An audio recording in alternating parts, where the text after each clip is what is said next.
आज के इस वीडियो में बेटा हम लोग बात करेंगे कि फ्रेंडलिच एडजॉर्प्शन आइसोथर्म जो हमने लास्ट वीडियो में की थी उसकी क्या क्या कमियां थी और उसकी कमी को दूर करने के लिए एक नई एडजॉर्प्शन आइसोथर्म आई, लेकिन वो आपके सिलेबस में नहीं है, वो हम लोगों ने नहीं करनी है, एग्जामिनेशन पॉइंट ऑफ व्यू से इतनी इंपॉर्टेंट नहीं है।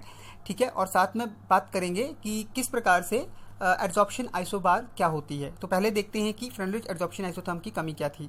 फ्रेंडलिच ने जो एडजॉर्प्शन आइसोथर्म दी थी वो हाई गैस का प्रेशर जब हाई होता था वहाँ पे जाके फेल हो जाती थी। तो इसलिए सिर्फ लो प्रेशर के ऊपर ही फ्रेंडलिच की जो इक्वेशन आई थी हमारे पास, मैथमेटिकल रिलेशन, वो काम करता था। उसके बाद इसी चीज़ को मॉडिफाई करने के लिए एर्विंग लैंगम्यूर ने 1916 में एक सिंपल सी एडजॉर्प्शन आइसोथर्म डिराइव की। किसके आधार के ऊपर?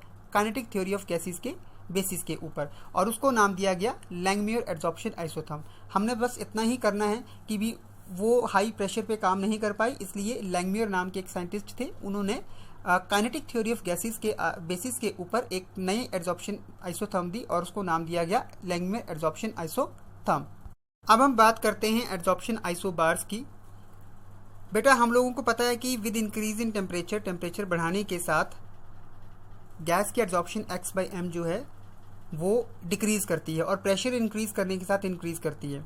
तो हमारे पास the graph between extent of adsorption x/m और टेम्परेचर के बीच में जो ग्राफ आएगा, यहाँ पे अब प्रेशर कांस्टेंट रहेगा, उसको नाम दिया गया एडजॉर्प्शन आइसोबार।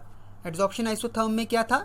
x/m और प्रेशर के बीच में जो ग्राफ था, टेम्परेचर कांस्टेंट था, उसको बोला जाता था एडजॉर्प्शन आइसोथर्म। अब यहाँ पे x/m और टेम्परेचर के बीच में ग्राफ है और प्रेशर आपका कांस्टेंट रहेगा। तो हमारे पास, हमें पता है कि दो प्रकार की एडजॉर्प्शंस होती हैं, physical and the chemical adsorption. तो फिजिकल एडजॉर्प्शन के लिए अलग हमारे पास एडजॉर्प्शन आइसोबार बनेगी, होगा ग्राफ की फॉर्म में, और केमिकल एडजॉर्प्शन के लिए भी हमारे पास अलग प्रकार का ग्राफ आएगा। तो हम लोग देखते हैं कि फिजिकल एडजॉर्प्शन के केस में हमारे पास एडजॉर्प्शन जो है वो डिक्रीज़ करेगी, जबकि केमिकल एडजॉर्प्शन जो है वो टेम्परेचर बढ़ाने के साथ इंक्रीज़ करेगी और बाद में वो डिक्रीज़ कर जाएगी, जो कि फिगर में हम लोग आगे बात करते हैं। ये ऐसा बिहेवियर क्यों है कि शुरुआत में केमिकल एडजॉर्प्शन के केस में शुरुआत में इंक्रीज़ हो रहा है, बाद में डिक्रीज़ हो रहा है, उसको समझते हैं।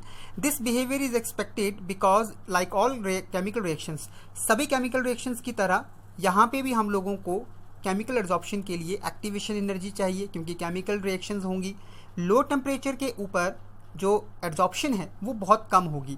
जैसे ही टेम्परेचर बढ़ाया जाएगा, बहुत सारे मॉलिक्यूल्स जो हैं एडजॉर्बेट के, उनके पास एनर्जी आ जाएगी और वो एनर्जी बराबर हो जाएगी एक्टिवेशन एनर्जी के, ताकि प्रॉपर बॉन्ड जो हैं वो बन जाएं एडजॉर्बेंट मॉलिक्यूल्स के साथ। इसलिए इनिशियली स्टार्टिंग में जब एडजॉर्प्शन होती है केमिकल एडजॉर्प्शन के केस में, तो गैस की एडजॉर्प्शन जो है वो इंक्रीज़ करती है विद राइज इन टेम्परेचर। लेकिन अगर हम उसके बाद फिर टेम्परेचर इंक्रीज़ करते जाएं, तो मॉलिक्यूल्स की जो एनर्जी है, जिनके जो ऑलरेडी पहले से एड्जॉर्ब हो गई है सरफेस के ऊपर, वो क्या करेगी? वो भी इंक्रीज़ करेगी, जिससे क्या होता है, जो रेट ऑफ डिसॉर्प्शन है, मतलब उसका उल्टा प्रोसेस वहाँ पे चल पड़ेगा, और इसलिए decrease in the extent of the adsorption. इसलिए यहाँ से कुल मिला के पूरी कहानी हम लोगों को ये पता चली कि जैसे जैसे टेम्परेचर इंक्रीज़ करेंगे, एडजॉर्प्शन आपकी क्या करती जाएगी? इंक्रीज़ करती जाएगी। लेकिन जैसे जैसे टेम्परेचर बढ़ता जाएगा उसके बाद वो डिक्रीज़ करती जाएगी, क्योंकि वहाँ पे दोनों प्रोसेसेस एडजॉर्प्शन डिसॉर्प्शन दोनों इकट्ठे चल पड़े। ग्राफ आप देख रहे हैं बेटा, ये फिजिकल एडजॉर्प्शन के लिए एडजॉर्प्शन आइसोबार है x/m, और टेम्परेचर यहाँ पे आप देख रहे हैं कि विद इंक्रीज इन टेम्परेचर हमारा जो ग्राफ है वो नीचे की तरफ जा रहा है। ठीक है, फिजिकल एडजॉर्प्शन के केस वाला ग्राफ हमारा है केमिकल एडजॉर्प्शन के लिए, x/m और टेम्परेचर के बीच में प्रेशर कांस्टेंट है। यहाँ पे आप देख रहे हैं कि टेम्परेचर इंक्रीज़ करने के साथ कुछ टाइम तक वो इंक्रीज़ करेगी, एक ऐसा पॉइंट आएगा, ठीक है, उसके बाद कहते जो है ये डिक्रीज़ करना स्टार्ट कर देगी। तो आपने देखा स्टूडेंट्स की एडजॉर्प्शन आइसोबार्स क्या है, यानी कि x/m और टेम्परेचर के बीच का जो ग्राफ है वो एडजॉर्प्शन आइसोबार्स हैं, और फिजिकल एडजॉर्प्शन और केमिकल एडजॉर्प्शन दोनों के लिए हमारे पास एडजॉर्प्शन आइसोबार्स अलग अलग हैं। तो मुझे लगता है स्टूडेंट्स आपको ये टॉपिक भी समझ में आ गया कि लिमिटेशंस क्या थी एडजॉर्प्शन आइसोथर्म की और एडजॉर्प्शन आइसोबार्स क्या है। थैंक यू बेटा।